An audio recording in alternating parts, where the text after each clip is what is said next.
صابر صاحب 28 مئی کو petroleum division کی طرف سے ایک سمری بھیجی گئی ای سی سی کو، جو حفیظ شیخ صاحب جس کو چیئر کرتے ہیں. اس سمری میں یہ بتایا گیا کہ ایک بڑا آئل کرائسس آ رہا ہے اور جو پرائسز کا معاملہ ہے کمپنیز کے ساتھ وہ ذرا 15-20 دن آپ آگے لے جائیں تاکہ جو آئل مارکیٹ کمپنیز ہیں جو ان کو لاسز ہو رہے ہیں وہ اس کو ریکور کر سکیں، نہیں تو ہو سکتا ہے کہ وہ اس کی امپورٹ بند کر دیں یا اس کی سپلائی بند کر دیں. تو ایز اٹ از ایسا ہی ہوا. کیا وجہ ہے کہ اس سمری پر کسی نے غور نہیں کیا، اس کو اگنور کیا یا اس کو پڑھا نہیں؟ وزیر اعظم صاحب کو حقیقت نہیں بتائی گئی، کیا وجہ؟ کیونکہ ہو تو وہی رہا ہے نا جو اس سمری میں بتایا گیا. پیٹرول کرائسس کے بارے میں بتایا گیا تھا اور مینیج کرنے کے لیے کہا گیا تھا کہ مینیج کریں، لیکن نہیں ہوا. بالکل بالکل بالکل. لیکن اس سمری کے ذرا کانٹیکسٹ سمجھ لیں. ہم نے مئی میں، اچھا میں یہ جواب دینے سے پہلے ایک اور آپ کا سوال تھا جو میں نے ابھی تک جواب نہیں دیا، میں وہ ایڈریس کر لوں کہ اوگرا کہہ رہا ہے کہ جی جو 1 مہینہ ہم نے بند کی امپورٹ اس کی وجہ سے کرائسس ہے. میں اس سے اتفاق نہیں کرتا اور بڑی سمپل وجہ کہ میں کیوں نہیں اتفاق کرتا. زیادہ پروڈکٹ ہمارا آتا ہے گلف سے.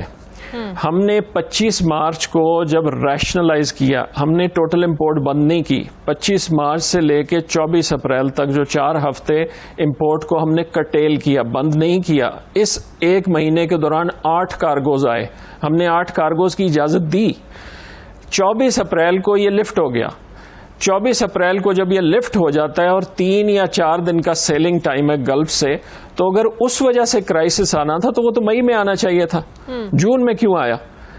یہ دونوں سیپریٹ چیزیں ہیں. جون میں اس لیے آیا کہ کمپنیوں نے 21 دن کے سٹاک مینٹین نہیں کیے ہوئے تھے. صحیح. اور اس میں کوئی ڈبیٹ نہیں ہے. کسی کا 5 دن کا تھا، کسی کا 10 کا تھا، کسی کا 12 تھا، کسی کا 14 کا تھا. اب اس سٹاک پہ ہم نے اوگرا کو لکھا کہ یہ لائسنس کے مطابق اپنا سٹاک مینٹین نہیں کر رہے. اور ہم نے جب یہ سمری لکھی اور جو بھیجی ای سی سی کو، تو ہمارا خدشہ یہ تھا، اور وہ خدشہ اسی وجہ سے تھا کہ چونکہ سٹاک نہیں ہے مینٹین ہوئے 21 دن کے اور قیمت انٹرنیشنل مارکیٹ میں بڑھتی جا رہی ہے، تو ہم ان کمپنیوں کو جتنا بھی زور دیں، ان پہ جتنی بھی پینلٹی لگائیں، اگر انہیں نظر آ رہا ہے کہ ہر لیٹر پہ انہیں 8, 10, 15 روپے کا نقصان ہے تو یہ وہ سٹاک نہیں مینٹین کریں گی. اس لیے ہم نے کہا کہ جی پرائس کو ایک ریپرزینٹیو ایوریج بنانے کے لیے، کیونکہ پرائس روز بڑھ رہی تھی، اس کو 15 دن، اگر 15 نہیں تو بعد میں ہم نے 2 دن بھی کہا. سمری میں نہیں لکھا تھا، ہم نے کہا 2 دن بھی مؤخر کر دیں تو پرائس کی ایوریجنگ بہتر ہو جائے گی. اچھا. لیکن اس وقت جو ای سی سی نے ڈیسیشن کی، اور میں بھی ای سی سی کا حصہ ہوں، بیٹھتا ہوں اس میں، ای سی سی کا آرگیومنٹ یہ تھا کہ جب پرائس بڑھتی ہے تو ہم وہ کنزیومر کو پاس آن کرتے ہیں، جب پرائس گھٹتی ہے تو وہ بھی ہمیں پاس آن کرنی چاہیے. اس لیے اگر کسی کمپنی نے اپنی 21 دن کی سٹاک پوزیشن مینٹین نہیں کی ہوئی تو اس کی ذمہ داری کنزیومر پہ نہ پاس آن کی جائے. ان پرنسپل جو ای سی سی نے ڈیسائیڈ کیا وہ درست ہے، لیکن اگر لوگوں نے 21 دن مینٹین کیا ہوتا تو شارٹیج نہ ہوتی. چونکہ انہوں نے مینٹین نہیں کیا ہوا تھا اور پرائس بڑھ چکی تھی، اس لیے ہم ایکسپیکٹ کر رہے تھے کہ کرائسس اس سے آنا جائے، اور وہ ویسے ہی ہوا. تو یہ جو ای سی سی کی پوزیشن تھی کہ نہیں پرائس کو ڈراپ کرنا چاہیے، وہ اسی وجہ سے تھی کہ جب چڑھتی ہے تو ہم پرائس پاس آن کرتے ہیں، تو جب گر رہی ہے تو وہ بھی پاس آن آنا چاہیے. تو ظاہر ہے یہ تو آپ کو پھر پتا ہوگا نا کہ کون سی کمپنیز ہیں جنہوں نے سٹاک مینٹین نہیں کیا اور اس طرح ظاہر ہے لوگوں کو تنگ کیا ہے. اب مارکیٹ میں جو ہے نا وہ شارٹیج ہوئی اس طریقے سے آئل کی، آئل ہونے کے باوجود، سٹاک ہونے کے باوجود، تو پھر تو ایکشن لینا چاہیے نا ان کمپنیز کے خلاف.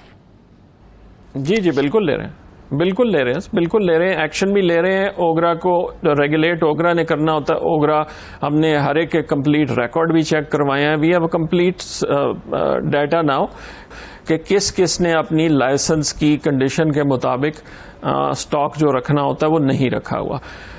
جہاں تک تعلق اگین کہ جی ہم نے پروڈکٹ رینج نہیں کیا اور پروڈکٹ پہنچ نہیں پایا، وہ میں نے آپ کو بتا دیا کہ جون 2019 میں 6,17,000 سیل تھی، ہم نے 8.5 لاکھ کا انتظام کیا ہوا ہے. مسئلہ اس وقت یہ ہے کہ اگر لوگ اس پرائس کو اتنا لو سمجھ رہے ہیں کہ وہ فیل کرتے ہیں کہ جی اس پرائس پہ تو جتنا خرید سکتے ہیں، جتنی کسی کی سکت ہے وہ خریدے اور سٹور کر لے.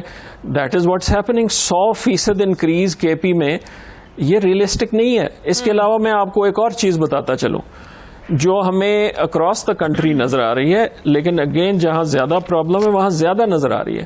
وہ یہ کہ بے شمار ہمیں ایسے پوائنٹس مل رہے ہیں کہ پمپ جو ہے وہ ڈی لائسنس ہو چکا ہوا ہے, یا اس کا ایکسپلوسو لائسنس یا سٹوریج لائسنس جو ایشو ہوتا ہے وہ ختم ہو چکا ہوا ہے.